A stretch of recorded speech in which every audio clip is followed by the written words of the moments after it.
Alors, il n'y a pas à proprement parler, les présocratiques, Hegel et Marx nous disent la même chose, il n'y a pas à proprement parler de naissance du sacral, parce que le sacral est co-substantiel au souffle cosmique de l'homme communautaire primordial. C'est-à-dire, dès que dans l'ordre des différenciations biologico-anthropologiques, les premiers primates hominidés ont émergé, contrairement justement aux premiers primates qui n'étaient pas hominidés, l'homme a eu, Marx dit, des spécificités différentielles. C'est-à-dire, bon, le singe use d'outils qui sont là. L'homme construit des outils complexes, puisque le singe est capable de produire un certain nombre d'outils primaires. La grande différence, c'est que l'homme produit par ses outils les conditions d'une production élargie qui se transforme. C'est-à-dire que les espèces animales, même si elles produisent des outils limités, ne transformeront jamais l'espace organique de leur être là. L'homme produit une transformation par son intentionnalité. Donc entre les animaux et les hommes, le souffle cosmique découle du fait que l'homme est l'autoproduction de sa propre histoire en devenir.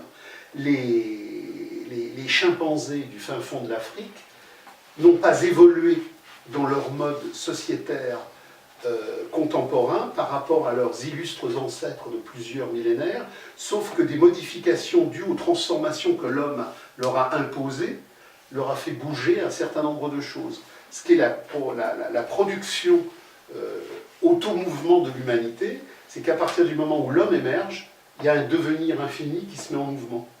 Et le souffle cosmique, dès que l'homme est en relation d'appartenance, il est là. Les premiers Sioux étaient dans le souffle cosmique. Les premiers Germains étaient dans le souffle cosmique. C'est-à-dire que le souffle cosmique n'est pas une révélation. Il est une immanence.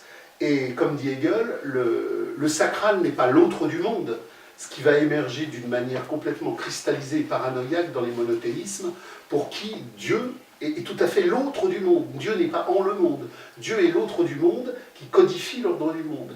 Pour les traditions primordiales cosmiques, le divin, puisque Dieu n'existe pas, le Dieu est une dégénérescence du divin. Le divin, qui est impersonnel, c'est l'automouvement unitaire de la totalité du monde, et ce divin, c'est l'automouvement sacral du cosmos. Dans ce cas-là, c'est sur ta question. Bien sûr. Dans ce cas-là, le sacral, il est formulable, en fait, qu'à partir du moment où il est fissuré, à partir du moment où il n'est plus... Exactement, ça c'est très important. C'est-à-dire que les gens ne signifient, et c'est pour ça que la philosophie grecque, les présocratiques vont émerger au moment où l'unité brisée apparaît dans toute sa splendeur. Il y avoir conscience du sacral avant... Voilà. L'homme a pris conscience du sacral en termes de conscience disciple avec les présocratiques, parce que précisément, l'unité brisée faisait question.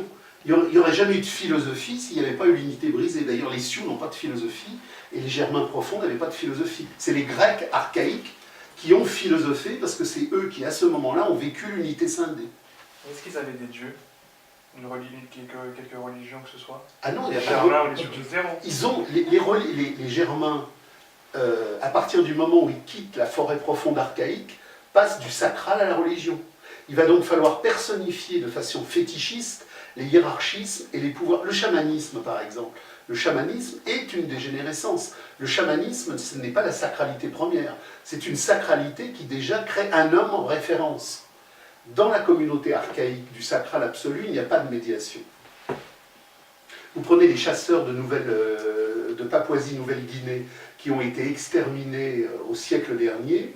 Les derniers travaux qui ont été menés par des anthropologues allemands nous ont fait découvrir qu'il n'y avait pas d'homme médecine. Dans la communauté de Papouasie-Nouvelle-Guinée profonde, dans cette forêt aux 1000 fleurs, cette forêt primaire, chaque membre de la tribu connaissait les 3000 plantes et connaissait les 3000 manières d'accommoder les 3000 plantes. L'émergence du sorcier, de l'homme chaman ou de l'homme médecine marque déjà une dégénérescence. Alors justement, Marx le montre très bien, il ne faut pas avoir une vision religieuse homogène. Il faut avoir une vision religieuse hétérogène. La religion, à partir du moment où le sacral a été cassé, dit la domestication. Mais elle dit la domestication à travers les appareils, les pouvoirs d'État et les sommités ecclésiastiques. Mais il y a, dans le même temps, dans le tréfonds des gens assujettis à cette domestication, une volonté de, c'est pour ça que qui dit histoire des religions, dit Marx, dit histoire des hérésies. Il y a constamment des conflits intérieurs au sein de toute histoire religieuse pour retrouver une pureté première. Alors c'est une pureté première aliénée, mais qui n'est pas que aliénée. Elle indique quelque part l'ancestralité du cosmos primordial. Donc toute l'histoire des religions, dit Marx, c'est l'histoire des luttes de classe à travers des hérésies qui sans arrêt se posent et s'opposent pour retrouver. C'est-à-dire que le propre d'une religion, c'est à un moment donné de fixer. Le propre d'une hérésie, c'est à un moment de dire que la fixation est négative et mystificatrice. Donc il y a un dialogue interne à toutes les religions, même si certaines religions sont beaucoup plus dynamiques et radicales que d'autres, alors que d'autres sont beaucoup plus asservissantes et despotiques, mais ce qui est intéressant, c'est que la trame dialectique d'une religion par ses hérésies est la trame de tous les conflits qui posent et opposent sans arrêt cette relation et ce regard au cosmos qui justement doit constamment être revu, reconquis et analysé. C'est pour ça que la formule de Marx, la religion est l'opium du peuple, n'est absolument pas compris. La religion est l'opium du peuple, ça ne veut pas dire la religion, entre guillemets, c'est négativité, point. Ça veut dire que la religion est l'opium du peuple, au sens où après la cassure du cosmos premier, après la perte du sacral primordial, la religion est ce lieu qui permet aux souffrances des hommes une multitude de réagissements négatifs, positifs, parce que par la religion, qui est une négativité en ce sens qu'elle cadenasse le sacral, l'homme recherche une positivité pour retrouver justement cette primordialité où il n'était pas cassé de lui-même. Donc il faut toujours... c'est pour ça que Hegel et Marx, c'est quelque chose de très profond, parce que la dialectique nous dit que le vrai n'est pas la vérité. Vous avez la vérité comme synthèse du vrai et du faux. Dans la pensée statique aliénatoire, il y a le vrai et il y a le faux. C'est simple, c'est vrai ou c'est faux. Et dans la pensée dialectique, telle que Hegel, Marx, à la suite des présocratiques la synthétisent, il y a la vérité. Et qu'est-ce que la vérité? La vérité, c'est l'unité du tout. En tant que la vérité est la compréhension dialoguiste radicale qui permet de comprendre la liaison vrai-faux. Le vrai et le faux se parlent. Et c'est dans le langage que le vrai et le faux mettent en mouvement et épousent qu'émerge la vérité qui est la synthèse des deux. Je prends un exemple tout bête sur le terrorisme aujourd'hui. Bon, le terrorisme, c'est les djihadistes ou le terrorisme, c'est l'État. La vérité, c'est de comprendre la dialectique manipulatoire du chaos de la marchandise qui fait que le vrai, c'est toujours l'État qui centralise le terrorisme. Le faux, les filières djihadistes sont totalement manipulées par les services. Dans cette dialectique du vrai et du faux, j'ai dans une unité supérieure la vérité. Mais le vrai et le faux s'opposent en termes statiques que je dois dynamiser par une dialectique des profondeurs qui me fait accéder à la vérité. Et la vérité est l'unité du vrai et du faux. Donc la vérité est une forme supérieure dialectique. L'histoire n'est rien d'autre que la nature prenant conscience d'elle-même. Le savoir de la communauté première n'est rien d'autre que le mouvement cosmique de son immanence prenant conscience de lui-même. Toutes les écoles de la tradition sont obligées de mettre en marche un déclic externe à l'immanence. Il y a une révélation, une transmission, quelqu'un qui, une ouverture qui, mais c'est jamais l'immanence du total cosmique.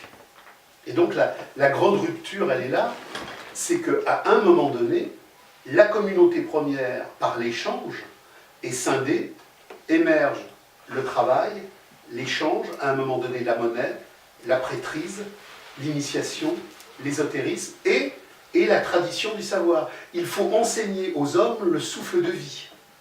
Alors que dans la communauté première, on n'enseigne pas le souffle de vie.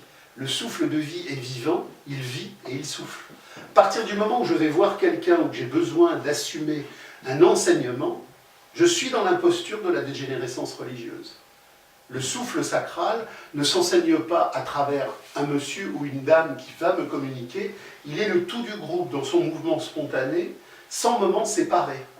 Il est simplement le souffle du jouir cosmique. Et le Christ radical, du coup, c'était pas de la religion? Ah, le Christ radical, mais pas... Le Christ...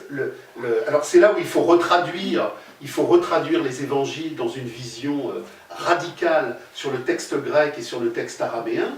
Le Christ n'a pas fondé d'église, le Christ a fondé une assemblée d'amour en l'amour de l'être. Il n'y a dans les évangiles aucune structure de production ecclésiastique, politique, péripolitique. C'est-à-dire que l'Église s'est constituée à la droite de Constantin, comme dans la crise des vieux systèmes paganistes d'ancien régime romain, il n'y avait plus moyen d'unifier la décomposition de la rente frontière romaine sur un autre modèle qu'une universalité, puisque toutes les provinces étaient en déliquescence. Il fallait donc les unifier à travers un corpus universel, parce que la crise romaine avait détruit toutes les localités et toutes les périphéries, et donc Constantin a créé un système universel à travers une église. Alors le problème, c'est que la puissance du Christ est tellement forte que la puissance cosmique du souffle du Christ, même encaserné dans une église institutionnelle, continuait à percer. C'est ça le gros problème. Mais il y a Raoul Vaneigem qui a pas mal écrit sur le... Enfin, je sais qu'il a écrit sur les origines du christianisme et pour lui, le Christ n'a jamais existé. Ce serait plutôt une invention de Paul de Tarse. Oui, mais bon, il s'était très très mal documenté. On a des preuves historiques que... On a des preuves historiques parce que d'abord les historiens romains en temps réel parlent du Christ, et on a surtout les Tolédot Yeshou, qui sont les textes talmudiques juifs, qui expliquent que Jésus était un fils de pute, que Jésus était un magicien, qu'il fallait tuer Jésus. Si Jésus n'avait pas existé, les textes talmudiques auraient dit « Jésus n'a pas existé ». Les textes talmudiques ne disent pas « Jésus n'a pas existé ». Ils disent « Jésus était un imposteur, un magicien, une saloperie, nous avons bien fait de le faire exécuter ». Donc on a, entre guillemets, toujours cette prise de position de preuve par le prisme de l'adversaire. Mais on a toute une série d'historiens romains qui, bien évidemment, rendent compte de son existence. Et on a un certain nombre de documents administratifs judiciaires romains qui rendent compte de l'exécution dans une forme spécifique de la crucifixion à Jérusalem dans les années 30. Donc on a de la doc là-dessus. Alors si vous voulez, là encore, bon, je ne sais pas si vous connaissez le roi Gourand, le geste et la parole, c'est un préhistorien très connu, qui a produit énormément de textes importants dans les années 80-90, mais il ne fait que confirmer les textes de la préhistoire que Engels avait écrits dans les années 1850. Là encore, il faut avoir une vision radicale et dialectique des longues durées. On n'est pas passé du paléolithique au néolithique un jeudi 12 janvier à 2h02. Il y a donc une longue trajectoire contradictoire, ce qui fait que, par exemple pour la guerre, on trouve pas de traces de guerre, avec des meurtrissures importantes sur les corps quand on fait des fouilles, dans le paléolithique. Et on en trouve à partir de la sédentarisation, à partir du néolithique. Mais avant le néolithique, dans la dernière phase du paléolithique, ce qu'on appelle le mésolithique, qui constitue une phase intermédiaire, on voit que déjà s'accélère dans les fouilles la découverte d'os humains broyés et cassés. Donc on voit que déjà, et ça ce sont toutes les problématiques méthodologiques que Hegel et Marx ont montrées sur le déterminisme de l'histoire, on voit que toute phase qui émerge est déjà pré-émergente dans la phase antérieure. Donc, pour la commodité du comprendre, on dit qu'effectivement c'est à partir du néolithique qu'émerge la fracture, mais bien évidemment, dans le mésolithique, qui était un temps antérieur, elle commençait déjà à travailler. Il y a quelque chose, on pourrait dire que le mésolithique est la phase d'accouchement du néolithique. S'il y a déjà, dans le mésolithique, une transformation des structures de chasseurs-cueilleurs qui ont une tendance, non pas à la sédentarisation, mais qui ont une tendance à ralentir leur mouvement de nomadisation. Il y a donc déjà un rapport à la plante, il y a donc déjà un rapport à la chasse qui est en train de se transformer.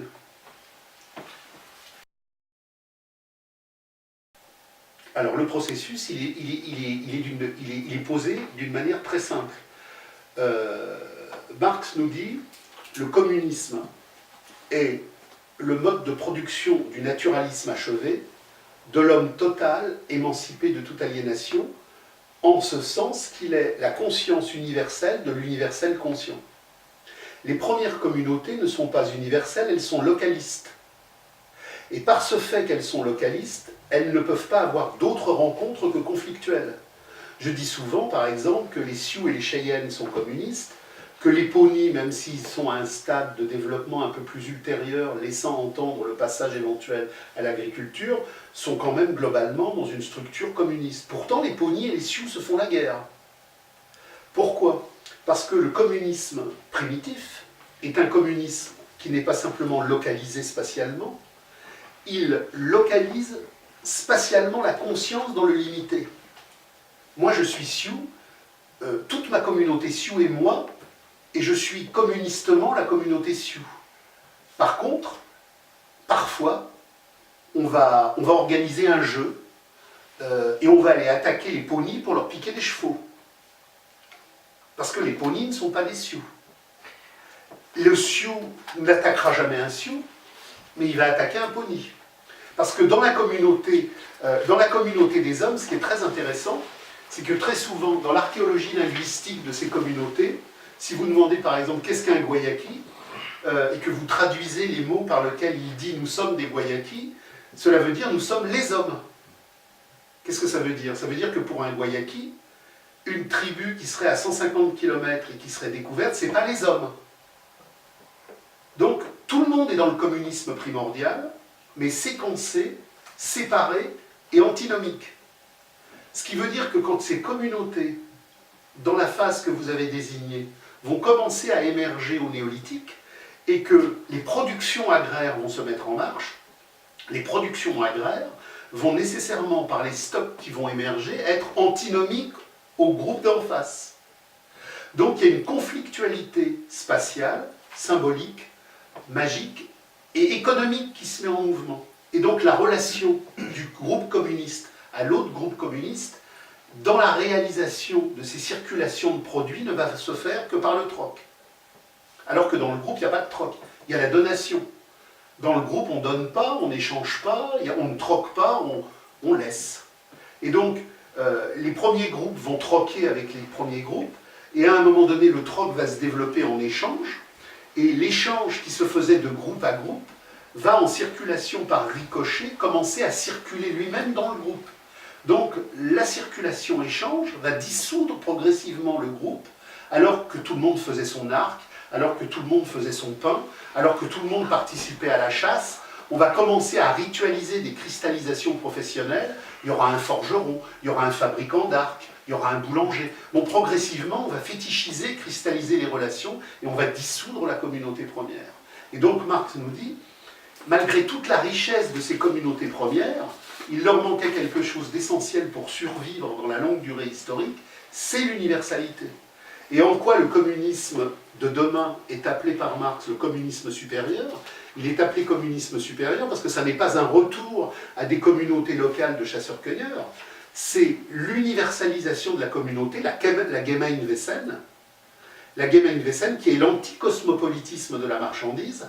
Au lieu d'être l'homme cosmopolite, abruti universellement dans la marchandise, c'est l'homme universel, émancipé dans le souffle cosmique de ses enracinements de terre. Pour ça que je dis souvent, les gens me disent, mais alors, le communisme universalisé, je leur dis, le communisme universalisé, c'est la première différence charnelle réelle dans l'universalité, parce que pour la première fois, on va préserver le vrai soja des îles japonaises, on va préserver le vrai camembert de Vimoutier. Le communisme, c'est pas mélanger le camembert et le soja parce qu'on a créé l'homme universel. C'est au contraire l'homme universel en tant que préservation totale des singularités d'enracinement. Donc le communisme et le naturalisme achevé, c'est enfin la communauté humaine universelle, mais qui préserve toutes les richesses culturelles, culinaires, sensuelles de nos histoires diverses. Voilà. Et si vous voulez, sur le sujet, indépendamment de Karl Marx, la question juive, lisez Abraham Léon, la conception matérialiste de la question juive. Abraham Léon est mort en camp de concentration pendant la Seconde Guerre mondiale. Il a repris le travail de Marx sur la question juive, mais en le périodisant à travers toute une étude documentaire, période par période, Moyen-Âge, Orient, Afrique, la Renaissance, l'Europe classique, l'Europe moderne, et c'est un bouquin qui est extrêmement intéressant. Et ce qu'il faut bien comprendre, c'est que l'émancipation de l'humanité se fait contre tous les États, contre toutes les religions, contre toute paranoïa territoriale. L'homme de l'être est un homme de l'infini. C'est l'homme qui est dans la communion universelle. c'est l'homme qui ne se rétracte pas sur une entité aliénatoire. L'homme de l'être aime tous les humains de la Terre, non pas dans une conception armée du salut, dans une conception souffle cosmique radical et insurrectionnel. Grâce à Marx, on peut dire aujourd'hui, dans le mouvement qui me fait briser les enclosures matérielles, je brise les enclosures mentales. Je n'ai pas d'ennemi. Tout être humain en face de moi est un homme avec qui je veux dialoguer pour avancer contre toutes les pensées étatiques et contre toutes les pensées économiques. C'est ça qui est décisif. Et c'est là où Marx retrouve, à travers le naturalisme achevé, la position du Christ. Vous lisez le texte de Engels, Les origines du christianisme primitif, il montre en quoi le christianisme primitif est une insurrection de l'être contre toutes les domestications, contre tous les pouvoirs, contre tous les asservissements. Donc il y a un lien entre les présocratiques, Hegel, le Christ, Marx, le mouvement générique de retour à la communauté humaine pour expliquer à tout le monde qu'il y a un acte d'émancipation nécessaire. Et votre ami juif dont vous parlez, qui a du mal à la question juive, il faut lui montrer que nous sommes tous encasernés, que nous sommes tous emprisonnés et que Marx lui donne en quelque sorte un manuel de désincarcération. Et ton amie, je crois qu'elle parlait plus de la culture juive, des valeurs, des traditions. Elle parlait, voilà, elle dit c'est toute une histoire, c'est une culture. À ce moment-là, il faut lui dire de faire la distinction entre la culture, les traditions et vraiment le religieux, c'est-à-dire le code de conduite. Mais surtout qu'elle est juive, mais elle est athée. Ah ouais, c'est ça. C'est ce que dit Marx, la nationalité chimérique. Ouais. C'est quoi? Les juifs ne sont pas une race. Les juifs ne sont pas une religion, elle est athée. Alors c'est quoi? C'est le couscous berbère cachère, c'est la carpe polonaise cachère. Non, et puis c'est surtout une rassurance quand on est conditionné depuis des générations et des générations dans l'enfermement endogamique. En plus, elle a fait l'école juive. Donc, je veux dire c'est pour ça que Marx, dans sa correspondance avec Engels, montre bien que le juif, en tant qu'homme, est souffrance. Parce qu'il est homme séparé de son humanité par toute une série, les mitzvot. Il y a plusieurs centaines de mitzvot. Tu dois faire, tu dois pas faire, tu dois faire, tu dois pas faire. Le Christ arrive, il dit, à la poubelle l'aliénation. Pas de doctrine, pas de commandement. Aime l'être en toi et en ton prochain. Et le Sanhédrin qui récite les mitzvot des 300 obligations, dit mais il est fou. Ça fait on est conditionné là-dedans. Vous savez, c'est un peu comme le type qui a fait 60 ans de prison. Il obtient enfin une libération. Il se retrouve dans la rue, il ne veut plus sortir. Parce que ça fait 60 ans qu'il connaît sa cellule, ses rideaux, son bureau. On lui dit maintenant, ça y est, c'est fini l'emprisonnement, ouvre la porte.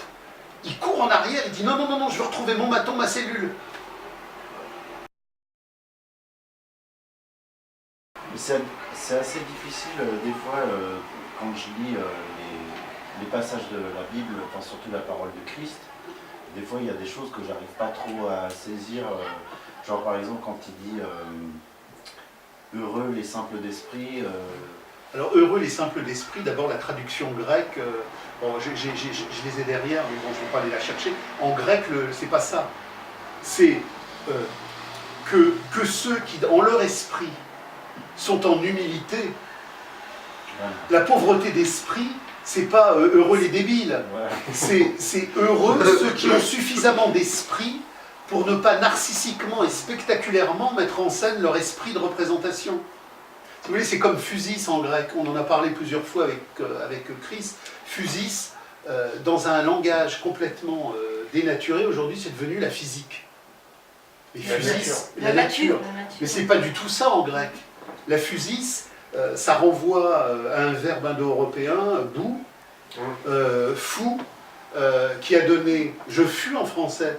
C'est le passé de être. Mais le passé de être en grec, ça signifie que toute l'armature du croître de l'être a enfin posé ses bases. Donc, quand je vois en grec le mot physis, c'est l'expression de la richesse cosmique et sacrale qui est dans le mouvement de sa fertilité, de son épanouissement. C'est pas la nature. Et c'est pareil pour les évangiles.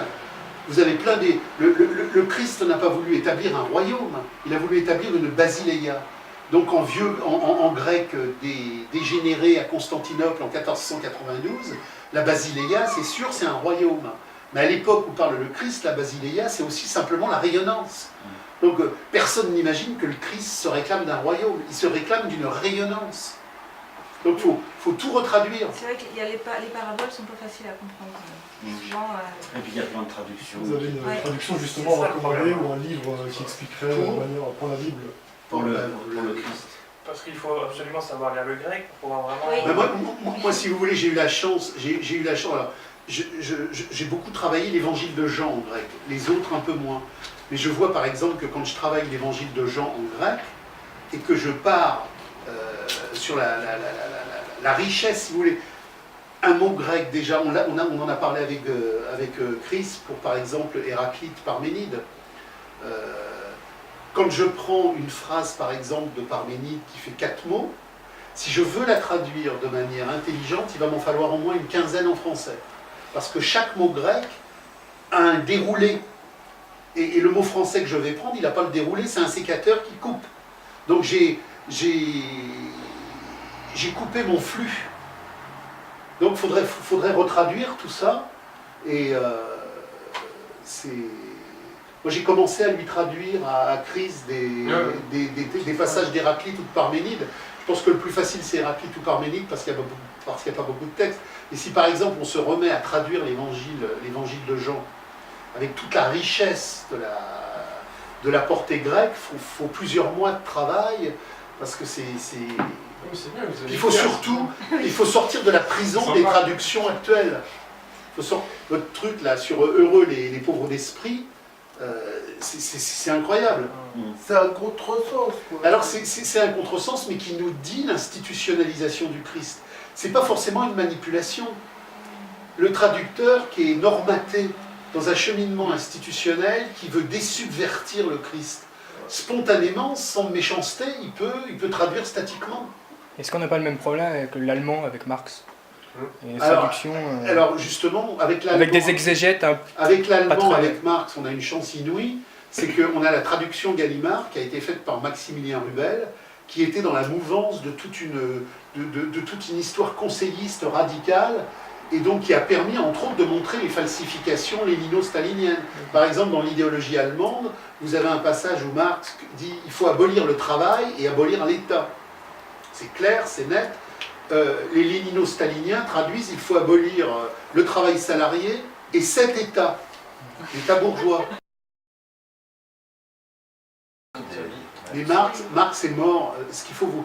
J'ai des fois des gens alors, qui sont borderline, Illuminati. Marx avait une vie bourgeoise, il avait beaucoup d'argent, etc. Mais ils me le disent souvent, hein, franchement. Alors Marx a vécu toute sa vie comme un clodo. Il bossait pas, il passait ses journées au British Museum pour tout lire. Il lisait tous les journaux et il lisait tous les bouquins. Et comme on ne pouvait pas emprunter les bouquins, il recopiait. La nuit, il resynthétisait. Et sa femme, parce qu'il avait une très mauvaise écriture, sa femme corrigeait et réécrivait. Ils étaient dans une misère noire, ils bouffaient que des pommes de terre, ils ont vécu des hivers terribles, les enfants sont morts de faim et de froid. Et il y avait Engels, qui avait donc une usine, qui lui envoyait une partie de ses revenus régulièrement pour pas qu'il soit mis à la rue. Des tas de fois dans la correspondance, Marx écrit à Engels, c'est la catastrophe, on n'a pas mangé depuis 2 jours, les enfants sont en train de crever de faim, on va être mis sur le trottoir, etc.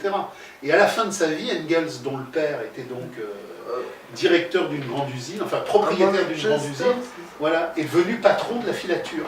Et ce jour-là, il a versé un salaire à Marx tous les mois. Et ce jour-là, Marx a commencé à plus avoir des pantalons troués, des chemises sales, ils ont commencé à manger de la viande, il a commandé plus de vin, il adorait le Bordeaux, mais enfin, ils étaient, mais vous pouvez vous imaginer, une misère noire. Mais il ne pouvait pas vivre un petit peu de ses écrits Alors, il a écrit quelques articles pendant un moment sur le New York Daily Tribune, mais il était payé à la pige, quoi, il n'avait rien du tout. Ouais. Donc Marx a vécu un enfer toute sa vie, il était couvert de furoncles parce qu'ils avaient ils avaient des déficiences alimentaires, ils avaient froid, ses enfants sont morts de faim. Enfin, je veux dire, c'est une misère noire. Et sa femme, qui était donc issue de la grande noblesse prussienne, dont le frère, à un moment donné, a été ministre de la police, s'est rongé la santé et elle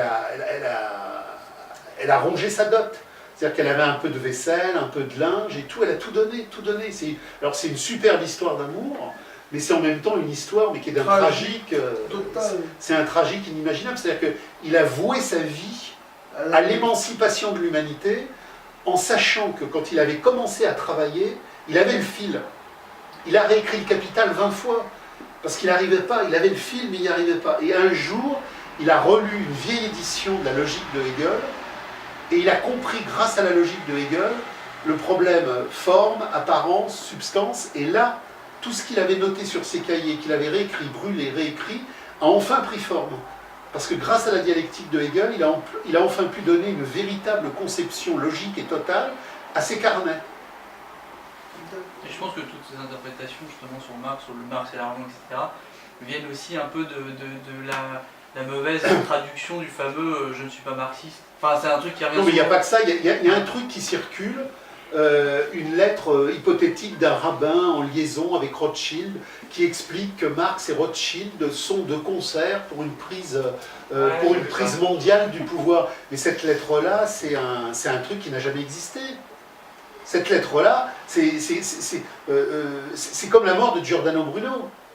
On m'a envoyé tout un truc sur Giordano Bruno. Giordano Bruno n'a jamais été brûlé à Londres. Il n'y a jamais eu de procès de Giordano Bruno. Les mouvements protestants émancipateurs des Lumières ont inventé 2 siècles après la mort hypothétique de Giordano Bruno l'assassinat de Giordano Bruno. Mais il n'y a pas une seule archive de Giordano Bruno sur Giordano Bruno en temps réel. Plusieurs siècles après, on invente un conte. Mais c'est ça la dialectique mystificatrice de l'histoire. C'est comme les 750 000 fusillés. Le parti communiste stalinien français avait eu 750 000 fusillés. Alors pendant des décennies, on a chanté les 750 000 fusillés. Puis il y a un jour, un type dont j'ignore le nom, mais j'ai le bouquin, je me souviens plus, il m'a dit bon, il faudrait quand même élucider le dossier. Donc il est parti aux archives, il a travaillé, il y a 3 000 fusillés. Mais l'histoire, c'est ça. Ouais. C'est l'inflation mythologique et la dissimulation du réel. Le monde judéo-calviniste est par essence un monde exterminateur, alors que le monde catholique, qui résulte encore d'un polythéisme cosmique. Le monde catholique est pagano-christique. C'est-à-dire que quand les gens vous disent il y avait une statue de la Vierge là, il y avait Saint Machin, il y avait Saint Machin, tous les cultes païens d'amour cosmique qui avaient lieu autour d'un arbre, autour d'une source, ont été reconvertis par le catholicisme en saints locaux. Donc le catholicisme institutionnel, qui était donc une institution qui visait à enfouir le message du Christ, n'a pas pu l'enfouir en totalité dans la relation à l'être, et donc l'Église catholique, en Europe occidentale, a, entre guillemets, absorbé le paganisme dans une forme, disons, naturelle et charnelle. Contrairement à ce qu'on croit, le catholicisme est assez jouissif. Je veux dire que dans les pays médiévaux catholiques, on aime le vin, on aime la danse, on aime la ripaille. La catholicité méridionale est jouissif. Le monde judéo-protestant nordique est profondément névrotique. Un truc très bête, par exemple, sur lequel les gens se sont peu penchés, c'est le problème de la confession. Le fait que les catholiques aient un confesseur, ça les renvoyait à l'universel. La personne qui venait se confesser, elle ne venait pas simplement raconter ses péchés, elle se mettait en situation, par cet interlocuteur privilégié, de parler et de s'ouvrir au monde. Alors que dans le judéo-protestantisme, en particulier dans la société calviniste complètement schizophrénique, le péché est enfermé. C'est-à-dire que le péché ronge, le péché érode et le péché détruit. Donc vous imaginez Cromwell, dans une secte péricalviniste, qui est l'anti-jouissif absolu, qui extermine les paysans irlandais sans aucun problème. Donc on a ce problème-là, ce qui fait que les judéo-protestants qui débarquent en Amérique sont structurés autour de l'Ancien Testament, alors que les catholiques français qui débarquent au Québec sont structurés sur le Nouveau Testament. Donc le judéo-protestant qui voit des Iroquois, qui voit des Algonquins, qui voit des Mohawks, il est la nouvelle Israël en mouvement qui doit exterminer Canaan et les Amalécites. Donc il n'y a pas de possibilité de fusion entre les populations, même si à la périphérie, il y a toujours des accidents. Par contre, la colonisation catholique française au Québec, au bout de 2 ou 3 générations, vous avez des villages entiers qui sont métissés. Vous avez des trappeurs français qui épousent une algonquine, etc. Ce qui fait qu'aujourd'hui même, au Québec, vous avez des tribus entières qui sont métisses de Français et d'Algonquins ou de Hurons. C'est toujours le capitalisme le plus moderne, le plus compétitif qui est le plus ravageur. Vous prenez la conquête espagnole, qui est une conquête féroce, parce que c'est une des premières conquêtes, mais elle est tempérée par le degré encore archaïque du développement du capital. Donc il y a des massacres au Mexique, il y a des massacres au Pérou, mais aujourd'hui, vous allez en Amérique du Sud, vous avez une société métissée, parce que s'il y a eu des massacres, on n'a pas exterminé les Indiens. Donc la colonisation espagnole, la colonisation portugaise ont été parfois porteuses de massacres, mais jamais d'éradication totale. La colonisation française, qui est une colonisation intermédiaire, et qui en plus n'a pas de moyens logistiques considérables, contraint la métropole française à se dire que face à la forte population anglaise dans le Nouveau Monde, s'il n'y a pas une alliance forte avec les populations amérindiennes, on ne pourra pas tenir. Donc il y a en plus ce facteur-là qui est une contrainte déterministe. Toutes les guerres, toutes les grandes batailles entre la France et l'Angleterre qui sont menées dans le Nouveau Monde sont gagnées grâce aux Indiens. Et la bataille de Québec, où Montcalm va perdre contre Wolfe, est en grande partie perdue à cause de Montcalm, qui ne veut pas utiliser les troupes indiennes. Au lieu de faire ce que les Indiens appelaient la guerre de guérilla, comme vous la voyez dans le film Le Dernier des Mohicans. Vous voyez le film Le Dernier des Mohicans, on voit, après la reddition de Fort Carillon, Montcalm qui laisse partir les Anglais. Et on voit à un moment donné les alliés indiens des Français qui exterminent toute la troupe anglaise qui part, parce que comme les Anglais étaient des exterminateurs, il ne peut pas y avoir d'accord avec les exterminateurs. Donc, et ce que montre Marx, c'est que les colonisations anglo-saxonnes, qui sont les plus tardives, les plus techniques, les plus développées, sont par essence éradicateurs, parce que ce ne sont pas des colonisations de compromission avec le monde dans lequel on va, ce sont des modes d'imposition radicale du mode qui vient. Donc, en Amérique du Nord anglo-saxonne, à part quelques réserves où il y a des casinos et des usines à alcoolisme, où l'on fait croupir les derniers vestiges, il n'y a plus d'Indiens. Par contre, au Québec, vous en avez, et en Amérique du Sud, vous en avez.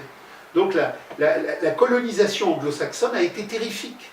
Terrifique. C'est pour ça qu'aujourd'hui, il y a une écriture de culpabilisation qui est mise en marche, à la fois par les valets de l'ordre impérialiste américain en France, c'est-à-dire les préfets allemands, les préfets français, parce que les États allemands et français ne sont que des sous-préfectures de l'ordre américain.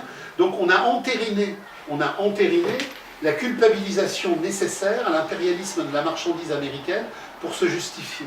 On fait croire que les colonisations européennes et françaises en premier lieu étaient pires en Afrique, alors que ce que l'Afrique a vécu, puisque toute colonisation est productrice de sang, de larmes, est quand même à des années-lumière de ce qu'ont vécu les Amérindiens.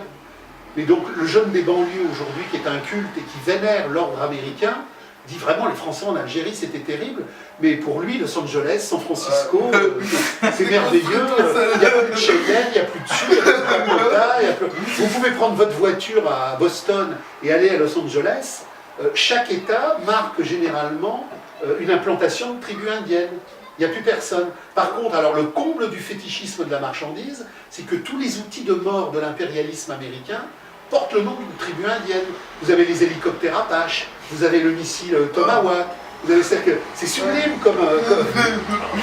Ils les ont non seulement exterminés, mais ils prennent leur nom pour jouer avec leurs gadgets impérialistes. On ne retrouve pas l'humain dans un espace. Moi j'adore la terre, j'adore la forêt, j'adore me balader avec Kaya, courir dans les champs, et je préfère effectivement la nature à la ville. Et vous avez plein de gens qui font un retour à la vie, un retour à la campagne, narcissique, environnementaliste. Pas du tout radical.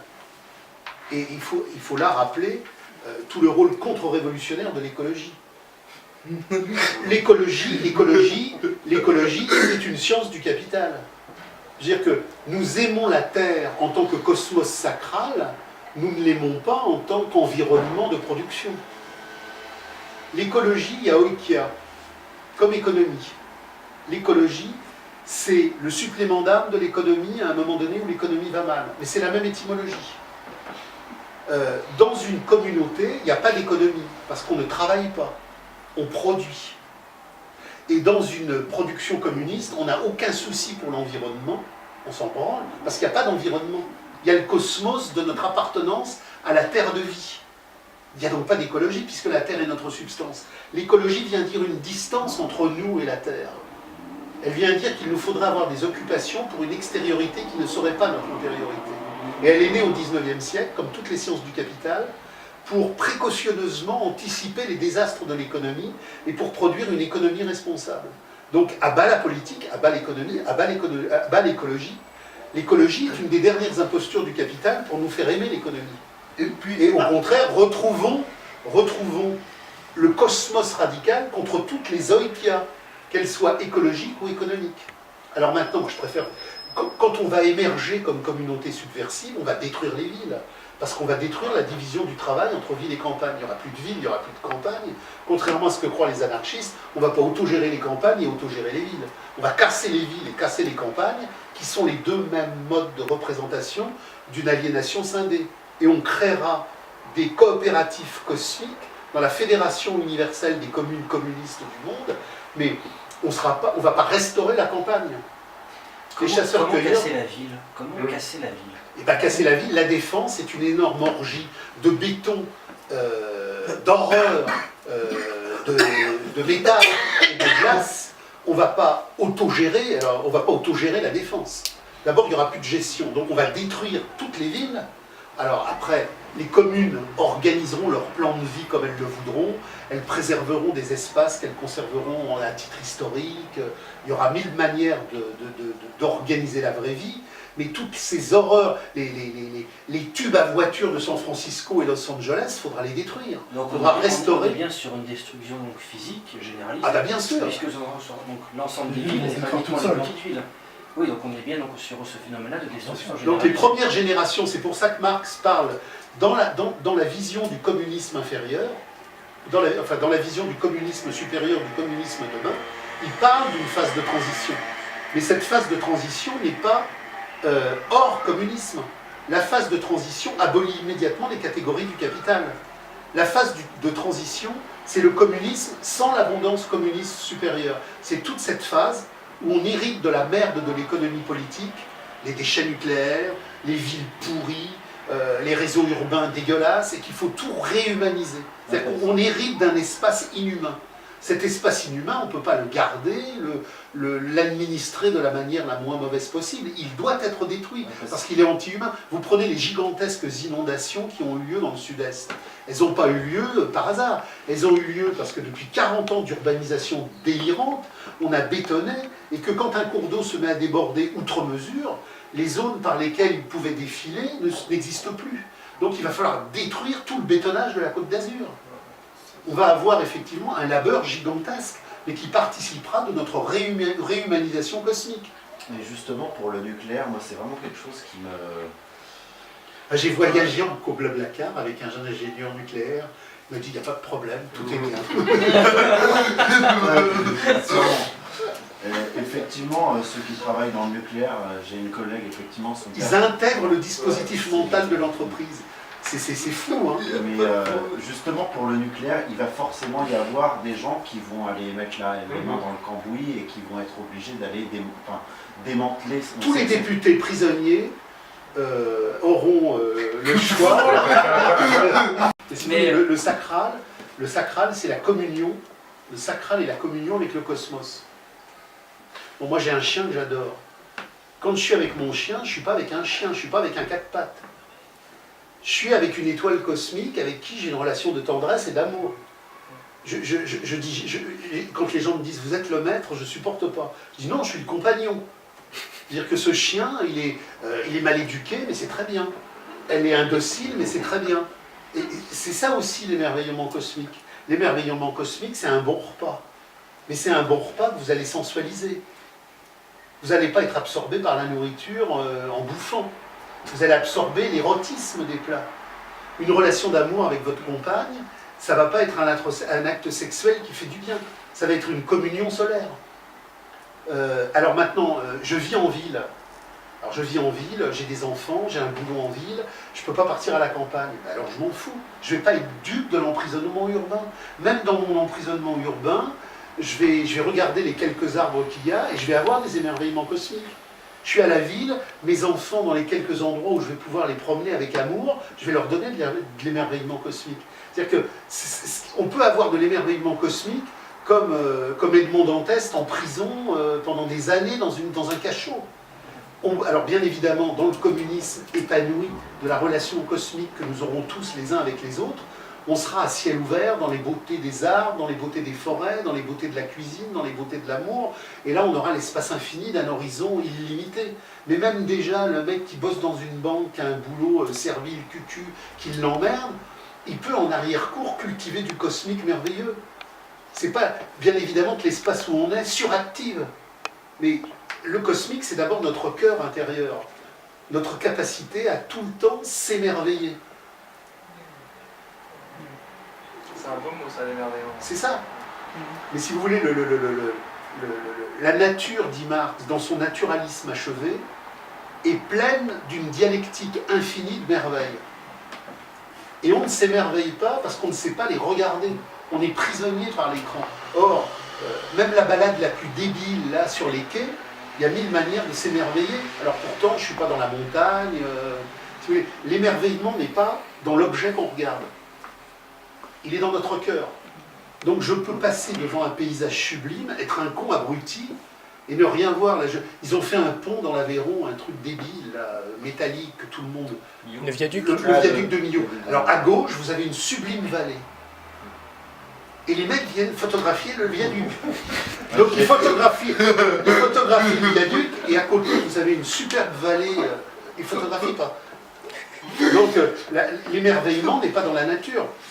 Il est en nous, dans notre relation à la nature. Parce que les mecs qui, quand ils tournent le volant, partent du viaduc et regardent, ils ne le voient pas. C'est devant eux. Ils disent, t'as vu, oh, c'est beau ce pont. Mais non, mais c'est ça. L'émerveillement est en nous. C'est pour ça que Marx parle de l'être générique. Le communisme, c'est la substance radicale et naturelle de notre être générique. Qu'est-ce que notre être générique ? C'est cette palpitation passionnelle que nous avons en nous, pour notre compagne, pour une fleur, pour une rivière, pour un bout de fromage, pour un verre de vin, pour une ligne d'horizon, pour plein de choses, des choses toutes simples. Mais vous avez des millions de gens qui, par jour, regardent une ligne d'horizon où il y a des arbres, c'est rien pour eux. C'est le rapport à l'autre aussi. Et c'est le rapport à l'autre. C'est le rapport à l'autre. Tout est relationnel. Marx, dans les thèses sur Feuerbach, nous explique la relation radicale qu'il y a à comprendre que rien n'est fait d'objet. Tout est fait de relation à. Le monde, c'est notre relation au monde. Et ce n'est pas les objets du monde. Alors, l'homosexualité, c'est une catégorie qui se pose aujourd'hui. La pratique affective, sexuelle, qui renvoie à l'homosexualité, elle a toujours existé. La catégorie linguistique, la catégorie spectaculaire, la catégorie médiatique, c'est autre chose. Aujourd'hui, c'est une catégorie spectaculaire, médiatique, surreprésentée. Donc, moi, quand j'analyse l'homosexualité, c'est comme quand j'analyse tout fait social, il n'y a aucun a priori, j'analyse une pratique dans son histoire. Je reconnais aujourd'hui que dans la civilisation démocratique de la valeur d'échange triomphante, c'est une valeur supérieure, et que si je veux être par exemple embauché dans une entreprise moderne et que je dis que je suis homosexuel, je suis beaucoup plus en situation de valorisation que si je dis, vous savez, je suis hétérosexuel et en plus je suis fidèle. Donc, mais par contre, ce qu'il faut plus sérieusement, parce que j'ai des patients qui sont effectivement homosexuels et qui m'ont posé la question en me disant, bon, d'un point de vue philosophique, à travers les présocratiques, à travers Hegel et Marx, comment on pourrait poser le problème de l'homosexualité? Alors, moi, le problème de l'homosexualité, je le pose, comme tous les problèmes, en termes critiques. J'ai une vision critique de la cuisine, j'ai une vision critique de l'histoire, j'ai une vision critique du sport, j'ai une vision critique de la peinture, j'ai une vision critique des animaux, j'ai une vision critique de tout, puisque la pensée radicale est une pensée critique au sens où elle fait sonner les choses. Donc, j'en ai parlé longuement dans le cadre de ces analyses philosophiques avec des patients, et on en a parlé avec Chris dans un entretien, ce qui caractérise par essence, et ça c'est objectif, et ce que je vais dire, il n'y a aucun jugement de valeur, il y a simplement une perspective analytique. Donc, ce qui caractérise la sensation, le sentiment, la pratique ou l'accordance homosexuelle, c'est que le rapport à l'autre fait que l'autre n'est pas un autre, mais un autre même. C'est-à-dire que si moi, j'ai une relation sexuelle avec une femme, mon altérité n'est pas moi. Si je suis homosexuel, mon rapport sexuel est un rapport à une altérité qui est moi, prolongé dans un miroir de moi. Donc il s'avère que dans les communautés de chasseurs-cueilleurs, le lien sexuel premier, c'est ce que dit Marx, c'est ce que reprend Bordiga, c'est le lien de reproduction de l'espèce et du groupe. Donc l'armature centrale d'un groupe de chasseurs-collecteurs dans le reproduire la vie réelle, c'est des actes sexuels hétérosexuels par essence qui reproduisent le groupe, et à partir de là, qui font l'histoire en mouvement. L'émergence, alors on sait à travers un certain nombre d'études précises, tant animalières qu'humaines, qu'il y a toujours, ici ou là, des pratiques sexuelles de caractère homosexuel, mais qui sont périphériques, qui ne concernent jamais la centralité du groupe. D'ailleurs, si elles concernaient la centralité du groupe, le groupe ne se serait pas reproduit dans l'histoire, il serait mort par extinction naturelle. Si les chasseurs-cueilleurs avaient connu des groupes radicalement homosexuels en grande quantité, ces groupes se seraient éteints. Est-ce que l'homosexualité est une aliénation, une perversion? Alors, l'homosexualité, qu'est-ce que c'est? C'est un rapport qui, on vient de le définir, fait de l'autre un autre soi-même. C'est donc, par essence première ainsi dite, un rapport qui s'apparente au narcissisme de la relation. Donc le narcissisme de la relation, vous connaissez l'histoire de Narcisse.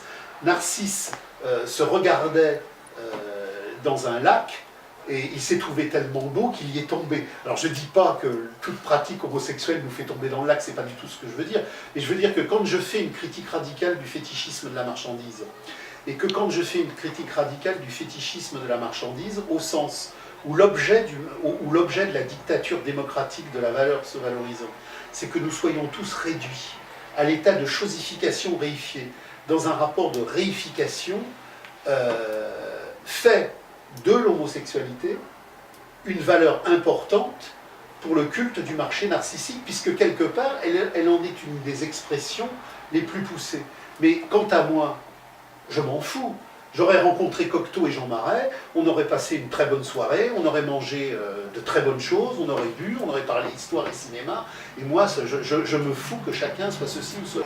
Mais non, mais alors, ça, c'est pas acceptable. Non, mais moi, le problème, si vous voulez, c'est que, là encore, on a l'homosexualité en domination réelle et on a l'homosexualité en domination formelle. Je veux dire que, entre Jean Cocteau et Jean Marais, en domination formelle, qui n'ont jamais exhibé leur homosexualité.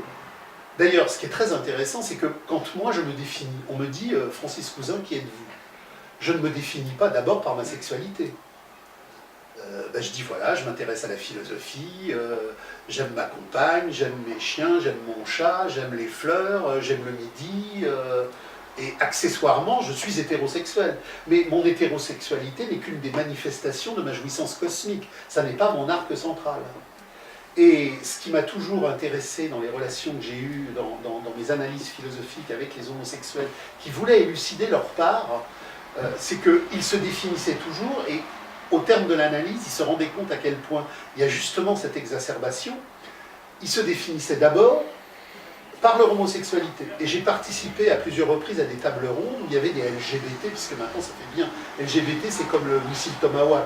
Maintenant, on parle avec, on ne définit plus les gens que par des anagrammes, des marques, des postgrammes, etc. Et c'était donc des tables rondes où il y avait des gens LGBT. Les hétérosexuels commençaient la discussion sans avoir l'obligation, au bout de 10 minutes, de déclarer leur hétérosexualité. Ceux qui étaient LGBT étaient obligés, au bout d'un certain temps, pour marteler cette identité, de dire « moi je suis LGBT ». On s'en fout que tu sois LGBT, on s'en fout que tu sois... Le problème, c'est qu'aujourd'hui, dans la domination réelle, dans le spectacle narcissique des échanges, l'hétérosexualité qui correspond à la communauté radicale des subversions sociales est ringarde. Et l'homosexualité qui n'a jamais été l'homosexualité n'a jamais été une valeur subversive de la longue histoire pour abolir l'État et l'argent. L'homosexualité aujourd'hui sur le marché des échanges est une valeur marchande monétaire qui fait vendre. Donc l'homosexualité en soi n'est pas une catégorie historique. Il y a le prolétariat, il y a la classe capitaliste, mais la catégorie raciste, antiraciste est une catégorie sociologique du capital, on ne la trouve pas chez Marx, c'est pas le sujet. La catégorie homosexuelle, hétérosexuelle, ce sont des catégories marchandes de l'économie de la représentation. Donc, ce qui est important, et je le rappelle, moi je porte aucun jugement, je m'en fous, chacun fait ce qu'il veut, c'est comment ce que Jean Marais et Cocteau vivaient sans se cacher, et même sous l'occupation, tout le monde le savait, et personne ne les a jamais emmerdés. Le ministre de l'Éducation nationale... Oui, il va me le sortir, je sais, s'appelait Gestapet. Gestapet, on l'appelle. Le ministre ce qui veut dire, c'est que le ministre de l'Éducation sous Vichy était clairement homosexuel et que tout le monde le savait. Donc, pour répondre à votre question, il faut sortir là encore des tabous, des totems, et avoir une analyse radicale. De la même manière que les groupes radicaux des années 30, comme Bilan, l'Union communiste internationale, ont fait une critique radicale de l'antifascisme, en montrant que l'antifascisme était le pire produit du fascisme, et que grâce à l'antifascisme, on allait fusiller les barricadiers de Barcelone, et que grâce à l'antifascisme, on allait mobiliser le prolétariat mondial dans la grande boucherie de 39-45.